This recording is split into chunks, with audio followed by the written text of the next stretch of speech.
I was drained, feeling like I'd been pulled from the water. His long fingers were cold. Where he touched me felt incredibly good, like melting.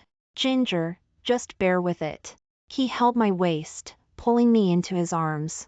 The cool scent of sandalwood from his body, the smooth feel of the purple brocade of his robe, everything was unbearably tempting. I looked up at him, confused, my eyes misty and red-rimmed. It's too much. Ewan, a kiss will help. Like last time. Ewan wasn't doing much better himself. His eyes were clear, yet terrifyingly dark. He wouldn't give me a kiss. So I looped my arms around his neck, fumbling with the fastenings of his perfectly neat collar. His pale collarbone was exposed. I was thirsty, burning from the inside out. I bit him. The slight warmth and taste of blood was sweet. Ewan's eyes darkened like iron, as if he wanted to swallow me whole. He gave a low, muffled groan. Ginger, this is the palace. We can't. Would it be all right if we left the palace? The comment section is going wild because the heroine's cousin almost found her here. If it's not allowed here, then going home is the only option. Has the little sister treasure not understood? Do you think your brother is a eunuch? You're teasing him so much, you'll ignite his addiction. Hurry home and let the locked room scenario begin. Ewan took off his outer robe. The garment, imbued with the cool scent of sandalwood, came down over my head, covering me completely. He picked me up and walked out of the cave. I leaned against Ewan's shoulder, nuzzling his warm neck. He stiffened, took a breath, and continued on as if nothing had happened. Prime Minister, please wait. Cheryl's clear, gentle voice called out. Cheryl couldn't see my face, but she saw the unattainable Ewan carrying a woman. A flash of jealousy crossed her eyes. She stepped forward and curtsied. Prime Minister, have you seen Miss Ginger? She wasn't feeling well and also came to the Imperial Garden. I trembled in Ewan's arms, my burning cheeks pressed against his chest. I couldn't tell if I was afraid or just in pain. Ewan's voice was hoarse. I haven't seen her. He walked past Cheryl. Cheryl couldn't help but ask, her voice tinged with bitterness, then who is in the Prime Minister's arms? Since childhood, I have studied hard to become a talented woman, hoping to be worthy of the Prime Minister. I believe I am more suitable for the Prime Minister than Ginger, capable of being his virtuous helpmate. Cheryl's voice was 3 parts sobbing and 7 parts admiration. The comment section was having none of it, all she can think about is female competition. Showing off, are we? Which screenwriter came up with this female lead character who wants it all? It turns out the madman was just her last resort. The heroine likes the male supporting lead, the Prime Minister. He's a sister-obsessed brother, so get rid of your green tea vibes. Ewan paused. The person I'm holding is my soon-to-be wife. Ms. Cheryl's persistent entanglement is welcome to give you a first look. As he said that, he was about to lift the robe covering me, letting Cheryl see clearly. I whimpered softly, my fingers frantically gripping his wrist. Cheryl's eyes reddened, her gaze coldly landing on my exposed fingers. Ewan said unhurriedly, I apologize, Miss Cheryl. My wife is timid and doesn't want to see anyone. Back at the Prime Minister's residence, I was so weak I couldn't even move a finger. Ewan grabbed my ankle and placed it on his knee. Ginger, can't you take care of yourself? I tried to pull away. His long, strong fingers tightened, holding me firmly. If a girl has a scar, it won't be pretty. Be good and let brother apply the medicine. The after effects of the drug were too intense. All I could think about was him. Hiding in the cave, I had scratched my legs several times on sharp rocks. Cool fingertips, smeared with ointment, brushed over the wounds. I couldn't stop shivering. Ewan! I threw a fit, knocking over the ointment. A few drops of the black liquid splattered on his flawless cheek.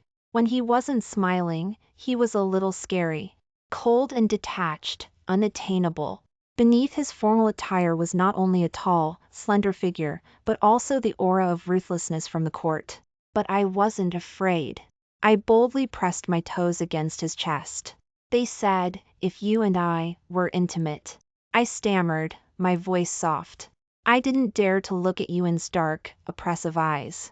The effects of the drug in my body would be relieved, and I wouldn't feel so bad. The words in the comment section said he was addicted to me. Were they lying? I had never seen him lose control. Ewan leaned closer. The cool scent of sandalwood made me almost lose my mind again. He brushed the hair away from my ear. Ginger, not yet. That kind of thing should wait until after we're married. I need to be sure you won't regret it. As he kissed me, a bitter pill was forced into my mouth. He wants to be close, wants to possess her, so he's even more careful. He really. I'm crying.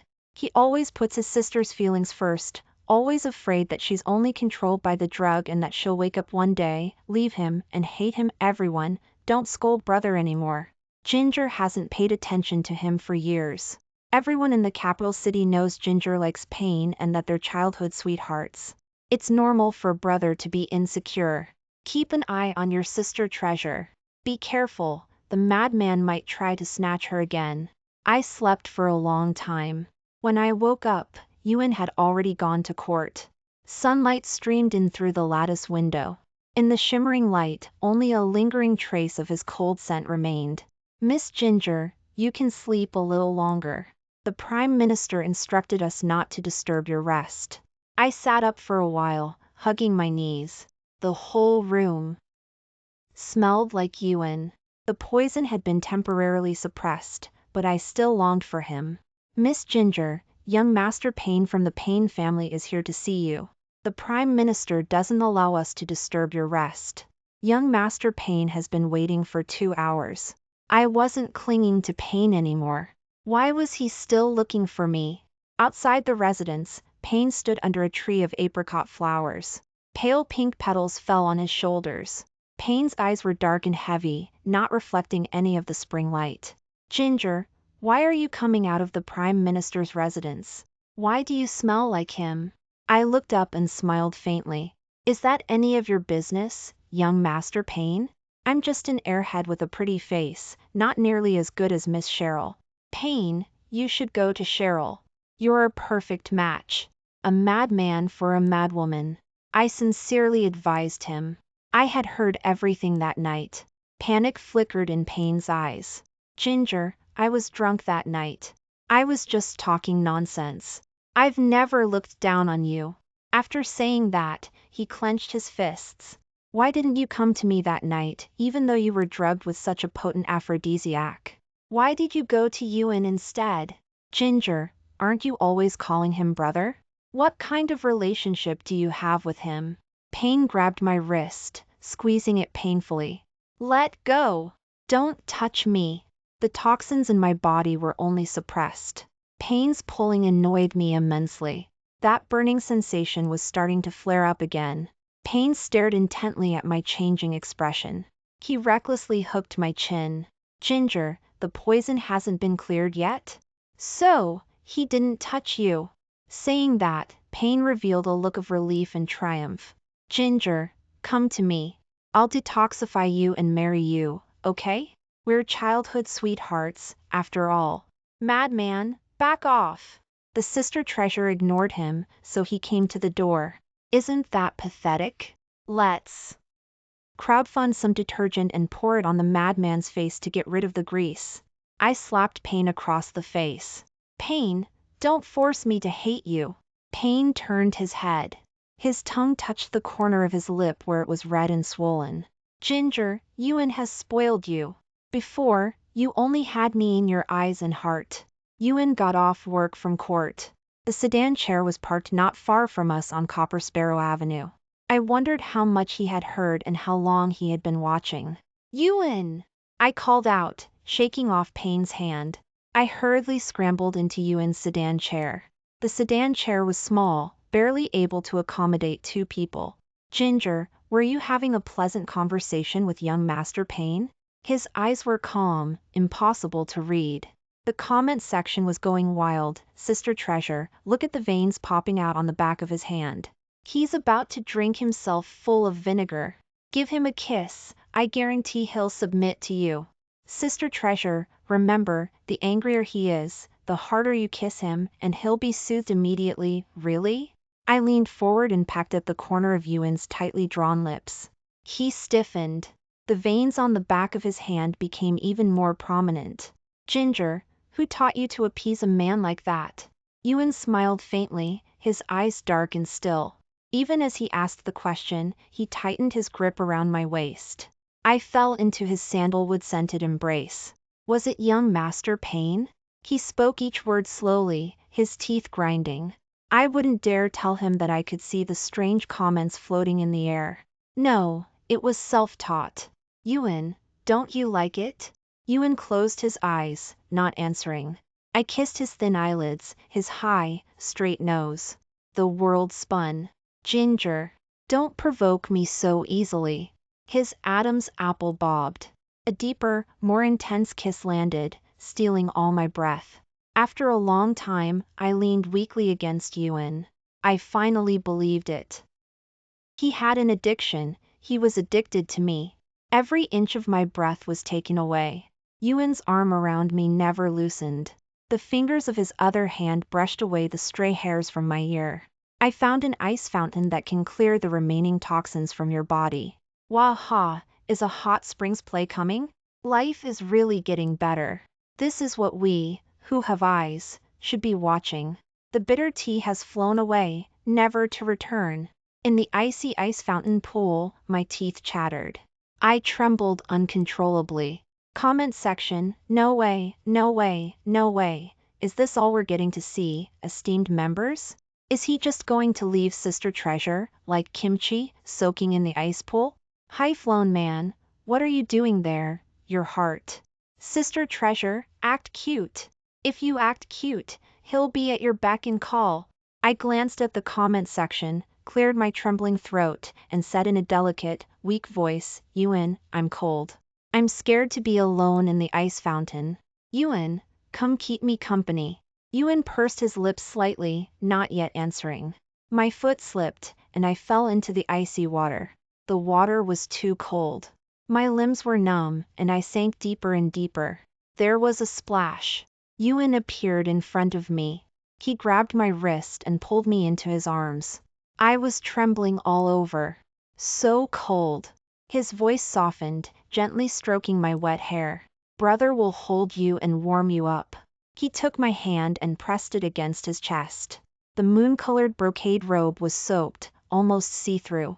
Under my fingertips was his beating heart and the clearly defined lines of his chest. I leaned closer to him. His voice was hoarse. Ginger, don't tease me here. I'm not a saint. I can't resist you. On the contrary, he had an unspeakable addiction, and the person in his arms was his only cure. In a few days, after your body is better, I'll go to the Ginger family to propose. The ice fountain cleared the toxins from my body, but it made me sick for several days. I stayed at the Prime Minister's residence, where Ewan took care of me. After a while, even my mother became suspicious. Ginger, the Prime Minister is busy with state affairs. Ewan is just a distant cousin. You can't keep relying on him like you did when you were little. I remembered Ewan coming to the capital city when he was a teenager, studying at Deerfield Academy. He aced the triennial examination every time. At that time, he wasn't yet the Prime Minister and stayed at the Ginger family for a while. The first time I saw Ewan, I wondered how there could be such a handsome, such a cold person, like a jade statue of a Buddha, with no joy or sorrow in his eyes. It was my mother who pulled me and told me to call him brother. From then on, I reluctantly called him brother for many years. He seemed to have some kind of hidden illness, which I accidentally stumbled upon. On the 15th of every month, he would lock himself in his room and refuse to see anyone. My mother thought he was knowledgeable and skilled in all the 6 arts of a gentleman, so she asked me to study with him for a while. My mother came to the Prime Minister's residence to find me. Ewan came out to help me out of the situation. He acted indifferent and detached, like a good brother. Ginger is very obedient. It's not too much trouble for her to study piano skill with me. When her cold is better, I will personally send her back to the Ginger residence. My mother was grateful to Ewan and wouldn't dare suspect his relationship with me. Ewan sent me back to the Ginger residence that day. Payne came to propose marriage. Comment section, old love meets new love, a battle scene I love to watch. Hurry up and compete for the sister treasure. A male lead is at his best when he's unattainable, more than a dog. He probably got a kick out of the sister treasure slapping him last time. Payne sent hundreds of loads of engagement gifts. Ginger. Can we stop being angry with each other? We've been childhood sweethearts for so many years, growing up together. Forgive Payne, okay? It was the first time he had humbled himself and begged me for forgiveness. Before I saw the comment section, I was chasing after him, afraid that he would be snatched away by someone else.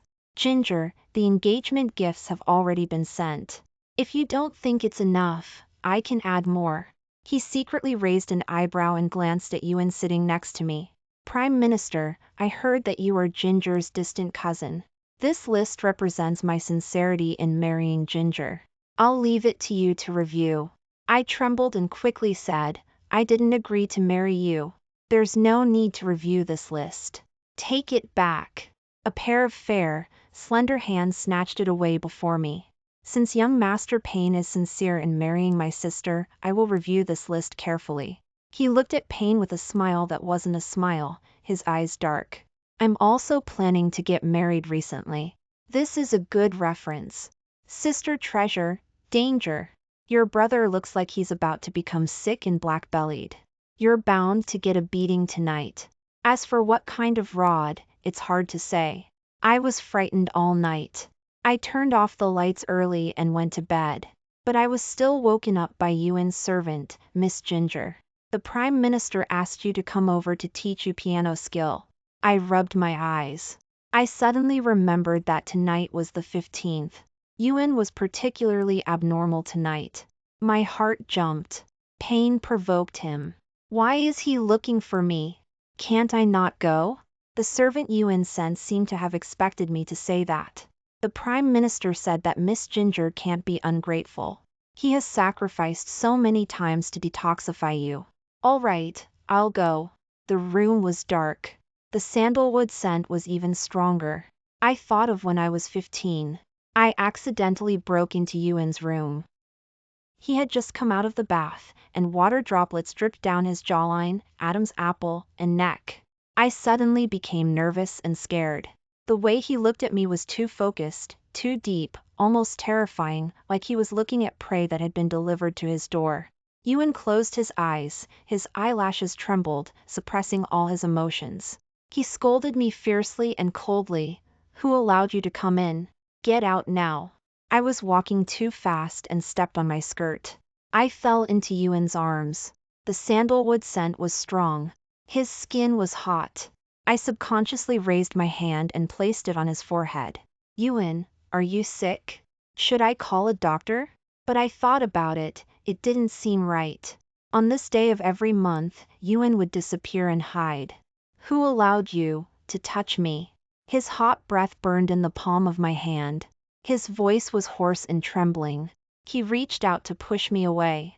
In the end, I don't know how, it turned into a hug. He restrainedly held me loosely in his arms. I'm very uncomfortable right now. Hold me for a while. I held him all night. His body was hot, dispelling the cold. I slept comfortably. When I woke up, he had turned back into the aloof, unapproachable Ewan.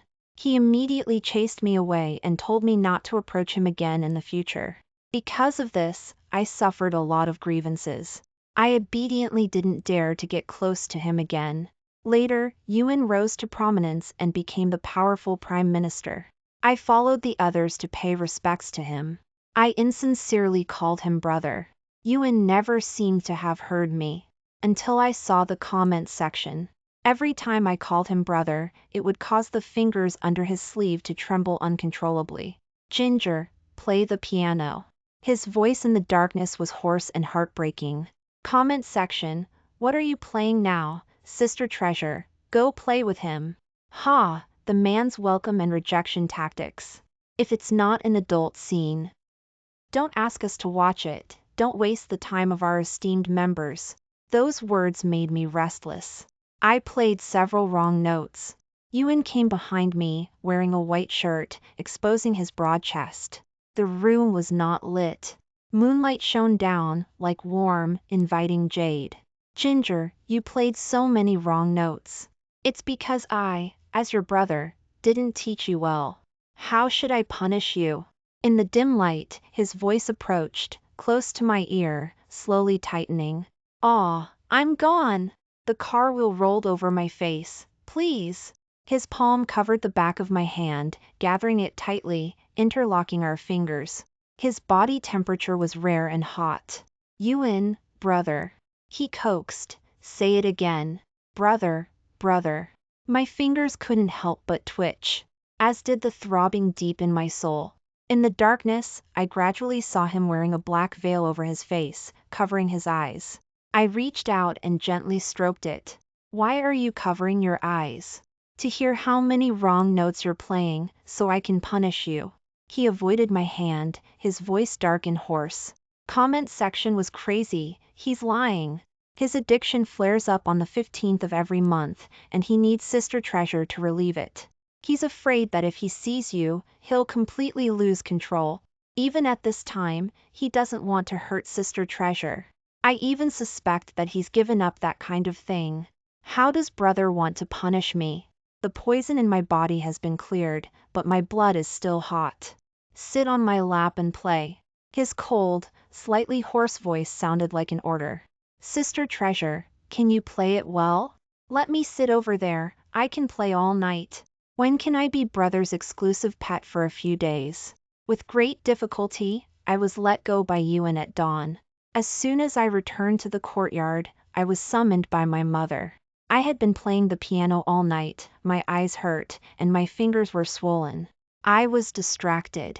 My mother was nagging in my ear. "Ginger, you and Payne are childhood sweethearts. He's changed his mind, apologized in person, and given so many engagement gifts. Why don't you consider it? The Payne family and our family are longtime family friends, and they are well matched. Apart from Payne, it will be difficult to find someone better." I yawned lazily. "I'm not marrying. I said I'm not marrying, so I'm not marrying. Sister Treasure, don't eat the grass after you've passed it. Male is not as good as brother. Rest assured, the high-flown man has secretly prepared chains and other things. If she dares to run away and marry someone else, she can wait to be locked on the bed and only be able to see him in the future." I shivered. Last night, it was difficult to appease the jealous man, punishing him with a kiss for every wrong note.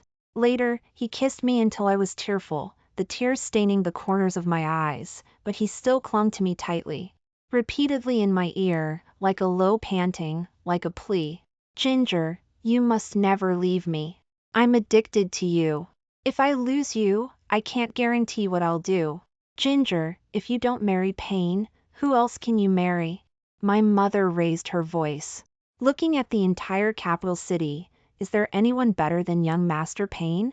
He has power and looks." "Who said there isn't?" I lowered my eyes and couldn't help but laugh. "Compared to him, Payne isn't even worth a piece of his clothing." My mother poked my forehead. "Where in the world is there such a good person? If there is, he would have taken a fancy to you and insisted on marrying you." My mother said earnestly, "Young Master Payne has changed his mind and has been urging me several times, waiting for you to nod your head in agreement. He also made a guarantee that he will never take a concubine unless you agree. Ginger, if you miss this opportunity, you won't have another chance to marry Payne." In the afternoon, Payne came to the door again, and Cheryl came along as well. She helped Payne to be a lobbyist. Her voice was soft and gentle, and she spoke sincerely. "Ginger, don't misunderstand. Young Master Payne and I have no private relationship. We only occasionally drink tea together. At most, he appreciates me and treats me as a confidant." Payne stood behind her, his eyes fixed on me. After Cheryl finished speaking, he breathed a sigh of relief, walked quickly to me, and placed his hand on my shoulder. "Ginger, did you hear clearly? Cheryl and I are just friends, nothing else. I sincerely want to marry you." The comment section cursed for me. "Oh, right, you're just almost lovers. Maybe one day you'll rekindle your old love and roll into bed together, leaving the sister treasure to be tortured by beggars. Uncertain choices are betrayal. Sister treasure isn't stupid, she doesn't believe their nonsense. Next, please welcome the sister treasure protector. When Ewan appeared, the Ginger family's front hall was silent for a moment.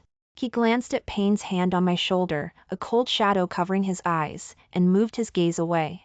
Sister treasure, don't you understand? Not bad, not bad. Thinking has successfully gotten jealous again.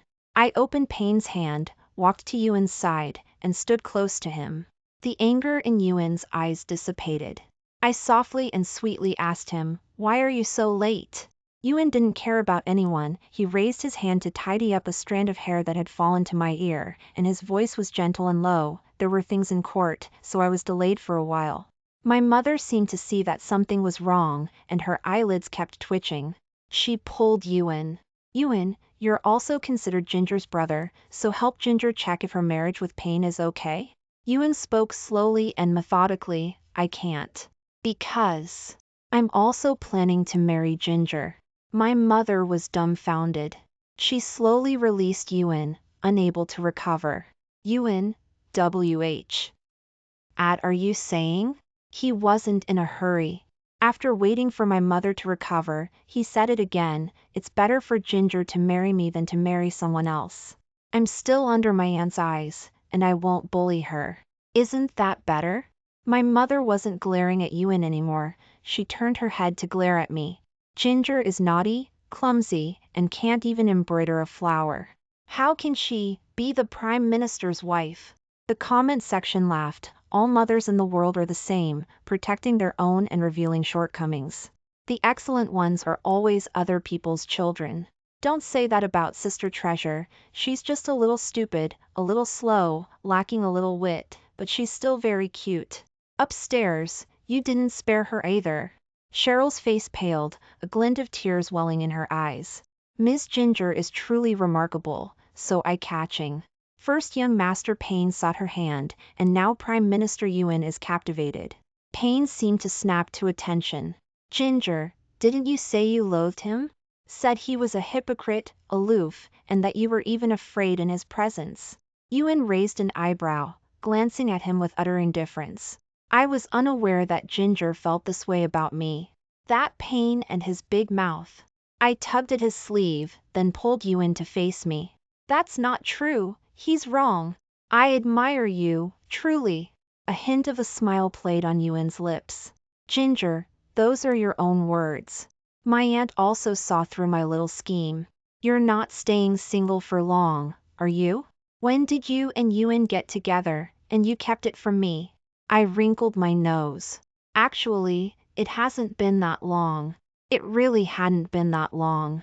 If I hadn't seen those comments, you couldn't have paid me to knock on his door late at night and shamelessly beg him to help me detoxify. Choose your own husband. My aunt threw her hands up in exasperation. Wedding night. After drinking the Edding wine. My courage grew, and I stared at Ewan's profile in his wedding robes. A cool, refined profile, like sculpted jade. A flush crept from his earlobe. "They say you cry easily." My curiosity was piqued. "They? Who?" A hint of wariness and danger flickered in Ewan's eyes. I didn't want to explain. "Let me test it out, my husband." "Test what?" His voice was husky. The mandarin duck silk curtain, once lowered, seemed to take flight. "Blissful dreams, the night is young. For the rest of our lives, joy and sorrow will be you."